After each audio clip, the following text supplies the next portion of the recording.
ഞാനെന്താ പതിവില്ലാതെ ധൃതി പിടിച്ച് പായെന്നറിയോ? ഇന്ന് നമ്മുടെ ജിനമൻ മലേഷ്യക്ക് പോണ ദിവസമാണ്. ജോലിയൊക്കെ സെറ്റായിട്ട് 7 മണിക്ക് അവൻ ഇറങ്ങും. അതിനു മുന്നേ അവിടെ എത്തണ്ടേ?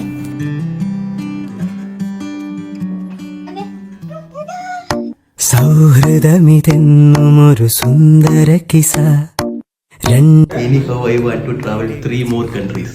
കൂട്ടുകെട്ടി നീർപ്പുഴയിൽ നീന്തൽ രസ. ചിരിയാലെ മൊഴിയാലെ പകലായി നിശ. ചിറകായി ഉയരുമ്പോൾ ഒരു പോൽ ദിശ. വേഗത്തിൽ മായുന്നിതോരോ ദശ. എന്നെന്നും ഇതുപോലെ ഒന്നായി വസ. ഇരുളിന്റെ